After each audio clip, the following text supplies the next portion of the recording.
ओम नमः शिवाय। सभी भक्तों को जय श्री राम। ग्रहण में मंत्रों को किस प्रकार सिद्ध किया जाता है, चाहे वह मंत्र सात्विक हो, तामसिक हो, किसी तरह का भी हो, वंशीकरण का हो, झाड़ फूंक का हो, या कोई भी झाड़ हो, किसी तरह का भी मंत्र हो, अपने इष्ट देव का मंत्र हो, तो उन्हें किस प्रकार सिद्ध किया जाता है, किस प्रकार शक्तियों को सिद्ध किया जाता है, सारी चीज़ें मैं आपको बता रहा हूँ। सारे तरीके मैं आपको बताऊँगा। आप वीडियो को पूरा अवश्य देखें। साथ ही यदि आपने इस चैनल को सब्सक्राइब नहीं किया तो उसको भी अवश्य कर लें, क्योंकि मैं इस तरह के ज्ञान से संबंधित बातें जो कुछ भी मुझे भक्तों के माध्यम से प्राप्त होती है या मेरे खुद के अनुभव हैं, वो सभी मैं इस चैनल के माध्यम से आप तक पहुंचाता रहता हूं। और अभी जो आज मैं विषय बता रहा हूं कि ग्रहण में किस प्रकार मंत्र को सिद्ध किया जाता है, तो भाई ये तो मेरे खुद के एक्सपीरियंस है। मैंने खुद इन चीज़ों का प्रैक्टिकल किया, खुद इन चीज़ों का एक्सपीरियंस किया, खुद इनका प्रयोग किया, वही चीज़ें मैं आपको बता रहा हूँ, कोई अलग चीज़ें नहीं बता रहा हूँ। तो इस चीज़ का आप ध्यान रखते हुए इसको फॉलो करें और उसी तरीके से आप सिद्ध करें। आपके 100% मंत्र सिद्ध होंगे, 100% आपको सिद्धि प्राप्त होगी।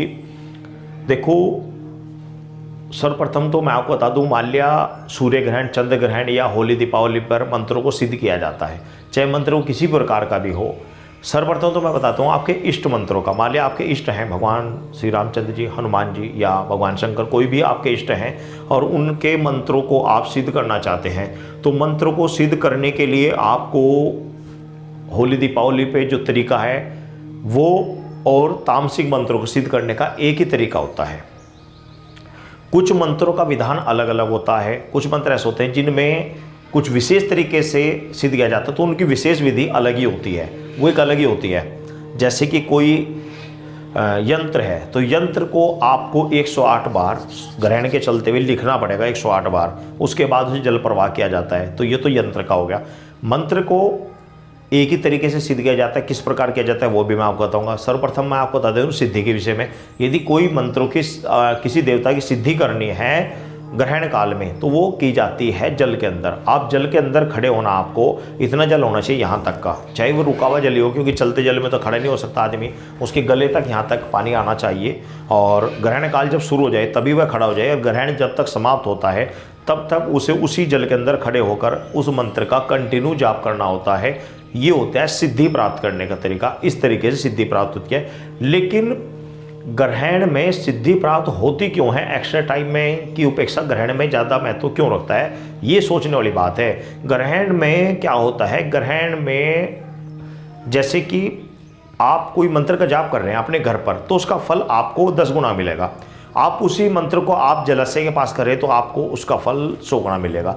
उसी चीज़ को आप तीर्थ स्थान पर कर रहे हैं तो आपको 1000 गुना मिलेगा। और उसी चीज़ को यदि शिव मंदिर में कर रहे हैं तो 10,000 ये लाखों गुना आपको फल मिलेगा उस मंत्र का। तो इसी तरह जलाशय में खड़े होने से या ग्रहण के दौरान उस मंत्र को सिद्ध करने से वह कई गुना ज़्यादा फल देने वाला हो जाता है। उसकी उपेक्षा यदि सात्विक आप सिद्धि कर रहे हैं तो जल की उपेक्षा आप मंदिर में यदि सिद्धि साधना कर रहे हैं, मंदिर के क्षेत्र के आसपास कहीं भी, मंदिर में तो कपाट बंद होते हैं, मंदिर के बाहर बैठकर आप उसको कर सकते हैं। यदि कर रहे हैं तो जलाशय की उपेक्षा वहाँ ज़्यादा उत्तम रहेगी। लेकिन सात्विक सिद्धि मंदिर में अच्छी होती है सिद्ध करनी ग्रहण में, और तामसिक सिद्धि जल के अंदर की जाती है। ये दोनों चीज़ें अलग अलग हैं, मैं जो आपको समझा रहा हूँ ध्यान से समझना। तामसिक शक्ति यदि सिद्धि कर रहे हैं आप तो वह करें जल के अंदर करें, और यदि आप शुद्ध सिद्धि को सिद्ध करना चाहते हैं तो ग्रहण काल में, तो उसे मंदिर के प्रांगण में करें। मंदिर का कपाट बंद होते हैं तो प्रांगण में कर लें। तो ये होता है तरीका। अब आपकी कमेंट्स है कि क्या घर में भी कर सकते हैं? घर में कर सकते हैं, लेकिन मैंने आपको बताया घर में मंदिर या जलाशय की उपेक्षा उसका फल कब मिलता है। अब आती है ग्रहण में कि ग्रहण में सिद्ध क्यों हो जाती हैं ये। ग्रहण में उसका फल कई गुना ज़्यादा बढ़कर मिल जाता है। लेकिन कोई सिद्धि, मान लिया आपको कोई सिद्धि थी, उस सिद्धि के लिए आपको बताया कि आपको प्रतिदिन 10,000 की संख्या में या 11,000 की संख्या में आपको मंत्र जपना 41 दिन तक जपना है, और 41 दिन बाद के अंदर आपको सिद्धि प्राप्त हो जाएगी। किसी पीर की, किसी पैगंबर की, किसी बेताल की, किसी जिन की, किसी भूत की, किसी प्रेत की, चुड़ैल की, या किसी देव शक्ति, किसी की भी सिद्धि हो तो इतने समय में मिल जाएगी। मैंने बहुत साधना बताई हुई है, उनके द्वारा कोई साधना।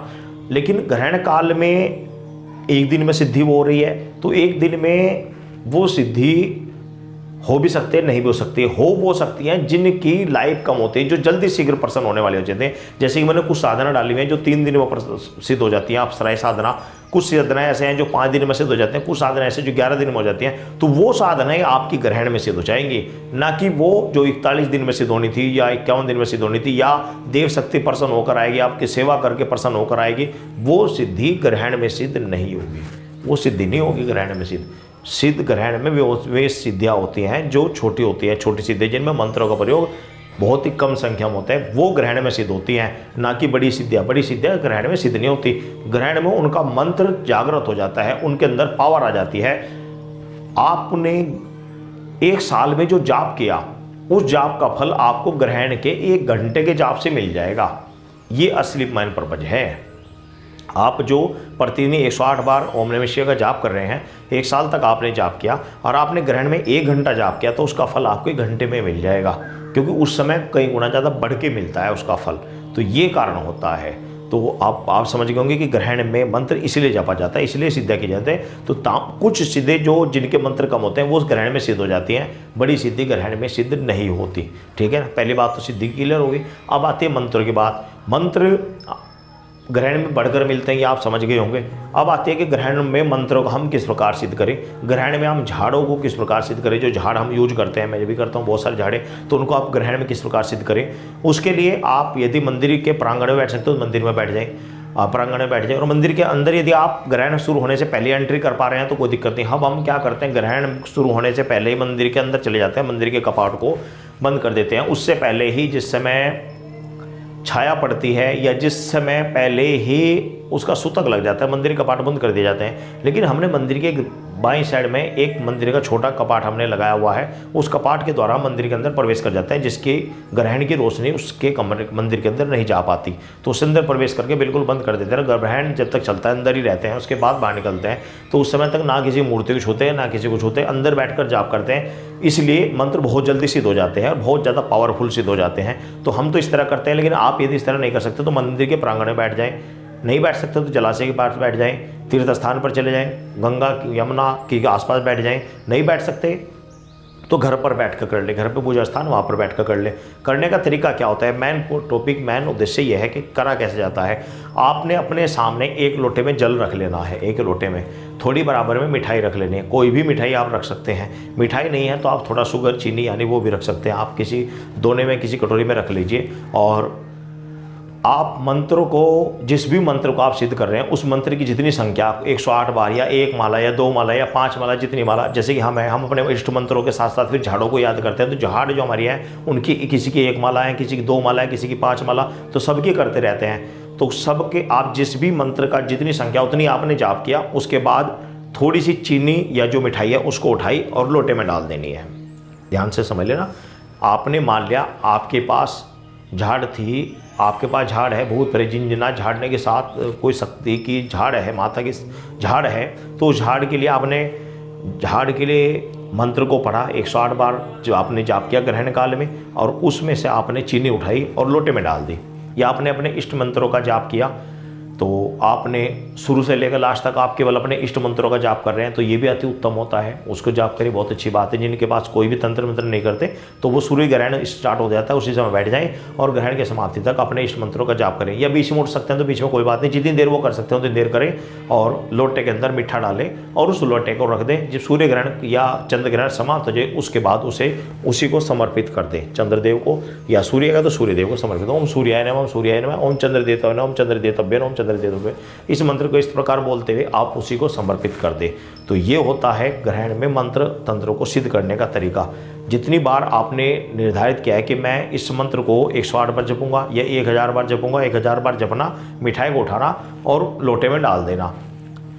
एक बात और मैं आपको बता दे रहा हूँ कि यदि ग्रहण काल समय कम है, मान लिया ग्रहण काल आपका 1 घंटे का, और आपको लग रहा है कि भाई मेरे मंत्र इतने ज़्यादा हैं कि 1 घंटे में सिद्ध नहीं होंगे, तो ग्रहण शुरू होने से पहले 15-20 मिनट पहले बैठ जाएं और 15-20 मिनट बाद तक का आप जाप कर सकते हैं। ये भी हम आपको बता दे रहा हूँ, ग्रहण खत्म होने के 15-20 मिनट बाद तक का पूरा असर रहता है, और 15-20 मिनट पहले ही ग्रहण का असर होना प्रारंभ हो जाता है, तो मंत्रों के अंदर जागृत होने प्रारंभ हो जाते हैं। और जो पीक का समय होता है, मैन बीच का समय, मान लिया ग्रहण 8 बजे से 9 बजे का था, तो 8:30 बजे का बीच का जो टाइम होगा वह पूर्ण उस समय पूरा आपको जो फल है वो उस समय जो जाप किया जाप होता है वह बड़ा पावरफुल जाप होता है।